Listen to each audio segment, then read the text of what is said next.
तो last class में हमने विद्युत रासायनिक श्रेणी, इलेक्ट्रोकेमिकल सीरीज़ और इलेक्ट्रोप्लेटिंग, विद्युत लेपन देख लिया।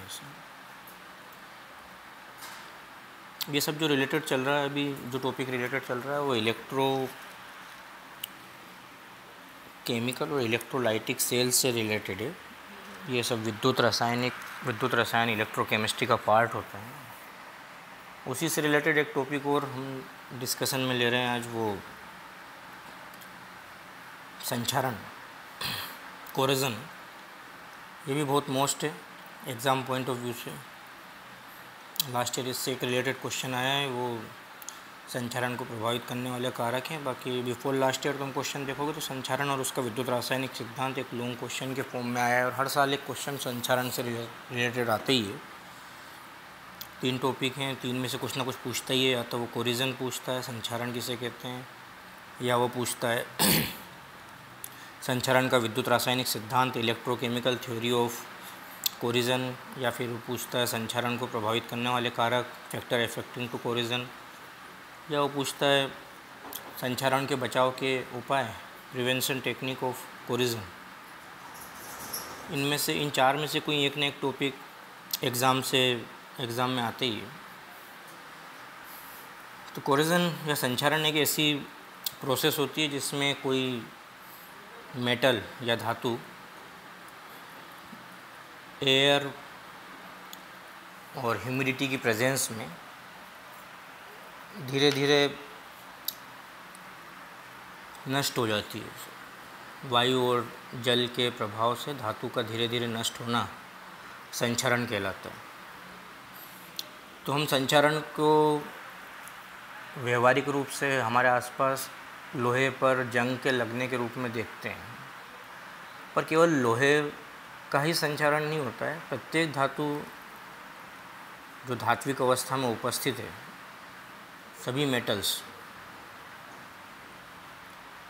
वो किसी न किसी केमिकल या एयर या ह्यूमिडिटी या कार्बन डाइऑक्साइड की प्रेजेंस में संचारित हो जाती है, कोरिजन हो जाता है। जैसे आप लोहे पे जंग के लगने को देखते हैं, वैसे ही कॉपर के ऊपर तांबे के बर्तन हुआ करते थे पहले, उस पर नीले हरे रंग की लाइनें बन जाती थी पुराने बर्तनों पे। वो भी संचारण की प्रकृति होती है। चांदी का मलिन होना, चांदी पे मेल लग जाना, जो हमें लगता है कि मेल है, जबकि वो वास्तविक रूप से चांदी का क्या है, संचारण। कुछ एक मेटल को छोड़ दो, बाकी सभी मेटल ऐसी होती हैं जिनकी रिएक्टिविटी बहुत ज़्यादा है, वो आसानी से संचारित हो जाती हैं। जैसे सिल्वर, गोल्ड, प्लेटिनम, ये ऐसी मेटल हैं जिनका संचारण संभव नहीं होता है तीव्र गति से। इनके अतिरिक्त सभी धातुओं का संचारण आसानी से हो जाता है। कल विद्युत रासायनिक श्रेणी देखी थी हमने, उसमें उस श्रेणी में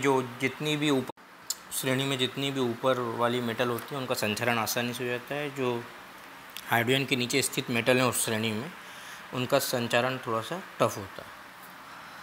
संचारण का जो सिद्धांत होता है वो विद्युत रासायनिक सिद्धांत है, और यह सिद्धांत इलेक्ट्रोकेमिकल सेल पर आधारित होता है। इलेक्ट्रोलाइटिक सेल अभी हमने देखा था लास्ट क्लास में भी, बिफोर लास्ट क्लास में भी। एक ऐसा सेल जिसके लेफ्ट हैंड साइड पे एनोड होता है, एनोड पर ऑक्सीकरण क्रिया होती है, पर उस पर जो चार्ज होता है वो प्लस होता है, उसको हम विद्युत अपघटनी सेल बोलते हैं। परंतु विद्युत रासायनिक सेल और विद्युत अपघटनी सेल में इतना अंतर होता है कि विद्युत रासायनिक सेल में भी लेफ्ट हैंड साइड पे जो होता है वो एनोड ही होता है, उस पर ऑक्सीकरण क्रिया ही होती है, परंतु उसका जो एनोड होता है उस पर जो आवेश होता है वो कौन सा होता है, ऋण आवेश। ये लोन सिद्धांत पे आधारित होता है।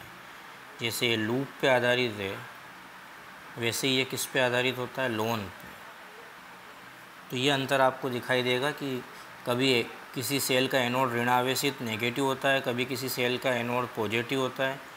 तो वो ऐसा नहीं है कि हम कभी भी कुछ भी लिख दें ना। जब सेल इलेक्ट्रोलाइटिक मतलब विद्युत अपघटनी प्रकृति का होता है तो जो एनोड होता है वो पॉजिटिव होता है, और जो विद्युत रासायनिक सेल इलेक्ट्रोकेमिकल, जिसमें रासायनिक ऊर्जा विद्युत ऊर्जा में परिवर्तित होती है, उसमें जो एनोड होता है उस पर चार्ज कौन सा होता है, नेगेटिव होता है। तो ये सिद्धांत विद्युत रासायनिक सेल पर आधारित है, इलेक्ट्रोकेमिकल सेल पे। इसका जो एनोड होगा उस एनोड के ऊपर कौन सा चार्ज होगा, माइनस, और जो कैथोड होगा उस पे चार्ज कौन सा होगा, प्लस। एनोड पे प्रोसेस तो वही होगी जो होनी है, मतलब एनोड पे हमेशा ही, एनोड वो होता है जिस पे हमेशा कौन सी प्रोसेस होती है, ऑक्सीकरण, ऑक्सीडेशन, और कैथोड वो होता है जिस पे कौन सी प्रोसेस होती है, रिडक्शन। तो जब लोहे का संचारण होता है, जब आयरन पे रस्टिंग होती है, तो आयरन की रस्टिंग में आयरन ऑक्सीडाइज होता है और अपने इलेक्ट्रॉन का लॉस करता है, उसका ऑक्सीकरण हो जाता है आयन में। तो यदि कोई मेटल आयन का निर्माण कर रहा है, कोई धातु यदि आयन बना रही है, इसका मतलब धातु खत्म हो रही है ना। और आयन यदि धातु का निर्माण कर रहे हैं, इसका मतलब धातु संधारित हो रही है। दोनों एक दूसरे के विपरीत होते हैं। वैसे कैथोड पे जल और ऑक्सीजन संचारण तभी संभव होता है जब किसी का प्रभाव होता है किसी मेटल पे। जैसे हमने नीचे डायग्राम में बताया हुआ है कि एक मेटल है और मेटल के ऊपर ये जल की एक बूंद आ गई है ना। जल की बूंद में ऑक्सीजन घुली होती है, तो ये जल और ऑक्सीजन दोनों मिलकर किसका निर्माण कर लेते हैं, हाइड्रोक्साइड का। ये हाइड्रोक्साइड इस लोहे पे किसको लगा रहे हैं, जंग को। लोहे की क्या कर रहे हैं, रस्टिंग कर रहे हैं। तो ये दो क्रियाएं जो हमें याद होनी चाहिए। एनोड पे लोहा पहले आयरन आयन में परिवर्तित हो रहा है, और जल और ऑक्सीजन किसका निर्माण कर रहे हैं, हाइड्रोक्साइड का। तो ये आयन इस हाइड्रोक्साइड से मिलके किसका निर्माण कर देता है, फेरस हाइड्रोक्साइड का। और फेरस हाइड्रोक्साइड धीरे धीरे किस में परिवर्तित हो जाता है, फेरिक हाइड्रोक्साइड में। फाइनली ये फेरिक हाइड्रोक्साइड ही टूटकर किसका निर्माण करता है, जंग का या रस्ट का, जिसका सूत्र क्या होता है, Fe2O3 3H2। तो यदि ऑब्जेक्टिव टाइप कुछ क्वेश्चन बनते हैं तो उसमें ये पूछा जाता है कि जंग का रासायनिक सूत्र क्या है, what is the chemical formula of rust. तो आपको फिर क्या फार्मूला लिखना चाहिए वहाँ पे, Fe2O3 H2O है ना। ये किसको दिखाता है, जंग को। इसका मीनिंग ये है कि धीरे धीरे ये जो मेटल है, यहाँ पे मैंने जो डायग्राम में बताया इस जगह पे, वो क्या बता रहा हूँ कि इधर मेटल की क्या होती जा रही है, रस्टिंग होती जा रही है, और वो फाइनली किस में परिवर्तित होता जा रहा है, रस्ट में या जंग में परिवर्तित होता जा रहा है। तो इस सिद्धांत को U.R. इवांस ने दिया था, और इस सिद्धांत में हम ये बता रहे हैं कि लोहा रासायनिक रूप से किस तरह से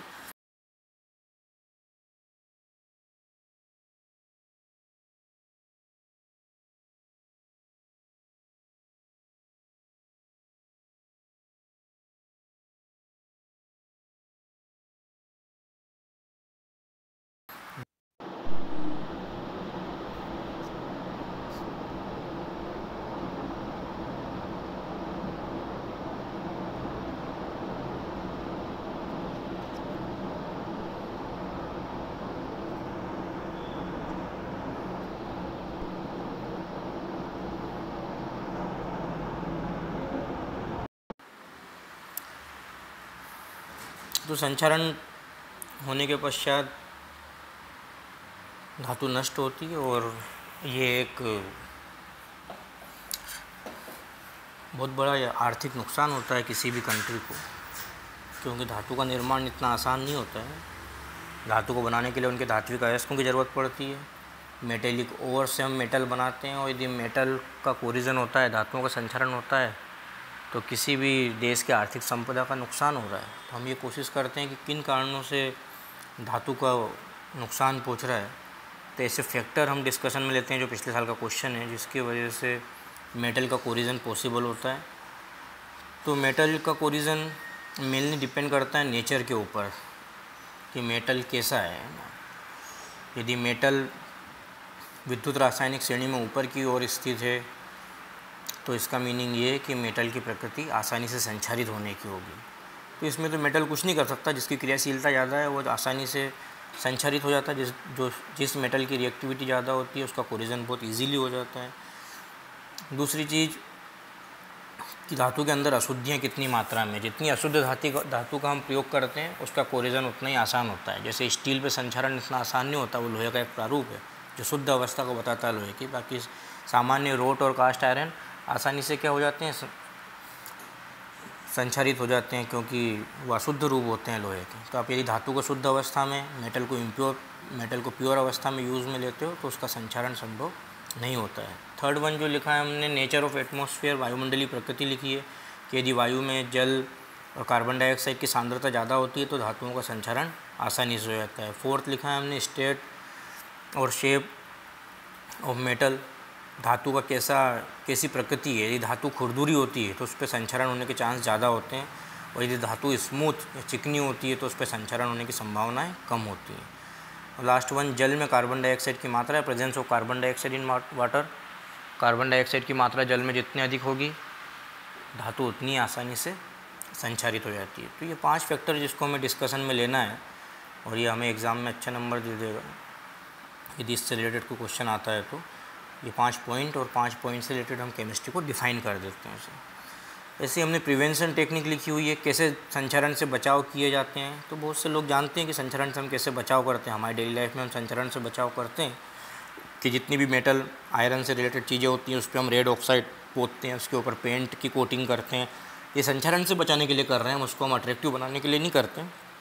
हम चाहते हैं कि धातु सीधे किसके संपर्क में नहीं आए, जल और वायु के संपर्क में नहीं आएगी तो उसका संचरण संभव नहीं होता है। इसलिए सबसे पहले तो हम ये कोशिश करें कि धातु को कौन सी अवस्था में उपयोग में लें, प्योर अवस्था में। यदि शुद्ध धातु होगी तो उस पर संचरण संभव ही नहीं होगा। धातु को संचरण से रोकने के लिए हम उसके मिश्र धातु का निर्माण भी करते हैं। हम उसका एलॉय बना सकते हैं, जैसे हम कॉपर को सीधे प्रयोग में नहीं लेते हुए ब्रोस और ब्रोंज के रूप में कांसा और पीतल के रूप में प्रयोग में लेते हैं, जिससे उसका संचरण नहीं होता है ना। यदि मिश्र धातु बनाई जाती है तो संचरण होना संभव नहीं होता। इसके अलावा धातु की सरफेस पे हम पेंट कर देते हैं, धातु की सरफेस पे हम तेल या ग्रीस लगाते हैं, ऑयल और ग्रीस लगा देते हैं। जैसे हम देखते हैं बहुत से ट्रांसपोर्ट्स में जो मेटल से बने होते हैं तो उसमें बाल वियरिंग के अंदर हम ऑयल और ग्रीस डालते हैं। वो इसलिए डालते हैं क्योंकि उन बाल वियरिंग जो मेटल के हैं उनका संचरण या कोरिजन आसानी से ना हो। इसके अलावा कल जो हमने पढ़ा था इलेक्ट्रोप्लेटिंग, कि किसी धातु के ऊपर ऐसी धातु के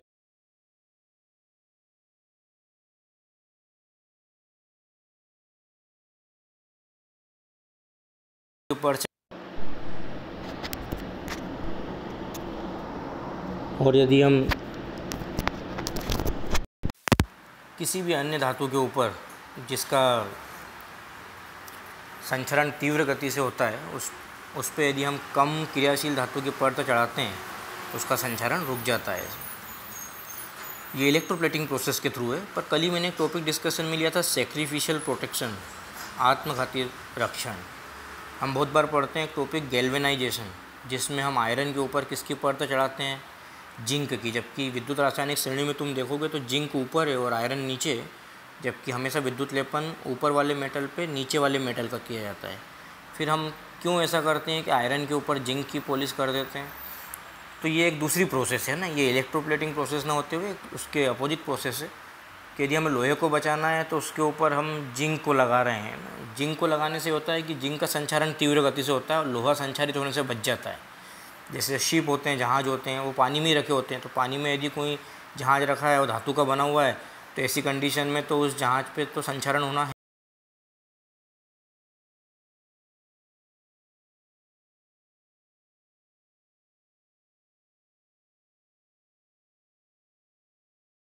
ही, कि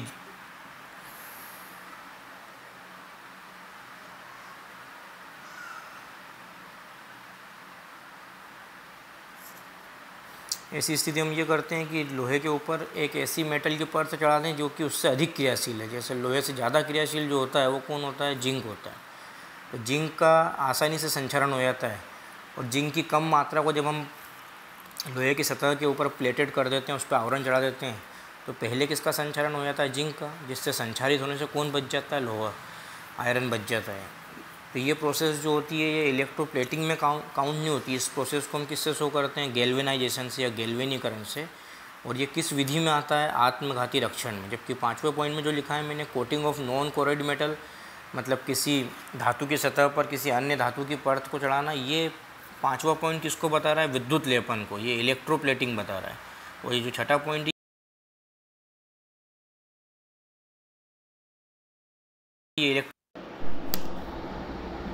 ये जो पॉइंट है ये इलेक्ट्रोप्लेटिंग नहीं है ना, ये डिफरेंट प्रोसेस है जिसको हम क्या बोलते हैं, सैक्रिफिशियल प्रोटेक्शन। तो ओवरऑल ये है कि संचरण एक बहुत मोस्ट टॉपिक है, आपको इसको बुक में देखना पड़ेगा डिस्क्राइब करके। ये मैं समझाने के पॉइंट ऑफ व्यू से लिख भी रहा हूँ, हिंदी और इंग्लिश दोनों में, और उसकी मेन जो पॉइंट्स हैं, मेन हेड्स हैं वो लिखे हैं। बाकी इन सबको डिस्क्राइब करना पड़ता है हमें एग्ज़ाम में। जितने भी ये पॉइंट्स लिखे हैं इन सबको हमें बताना पड़ेगा कि किस पॉइंट के अंदर क्या नेचर हम डिफ़ाइन कर रहे हैं, ये सब बुक में आपको रेफरेंस के फॉर्म में मिलेगा, जबकि मैंने इसको बहुत क्लियरली बताया। ऐसी विधि में भी आपको बस ये पॉइंट याद रखने, आप डिस्क्राइब खुद ही कर सकते हो कि हम कैसे इन सब चीज़ों को बता दें। वैसे इधर संचरण में आपको जो मेन याद रखना है वो ये विद्युत रासायनिक सिद्धांत में होने वाली सेल अभिक्रियाओं को। बाकी संचरण तो हम समझ ही पा रहे होंगे कि एक ऐसी प्रोसेस है कोरिजन जिसमें कोई मेटल एयर और ऑक्सीजन की प्रेजेंस में या किसी केमिकल रिएजेंट की प्रेजेंस में धीरे धीरे स्लाइटली डिस्ट्रॉय हो जाती है, नष्ट हो जाती है। इस प्रोसेस को हम किससे शो करते हैं? कोरिजन से।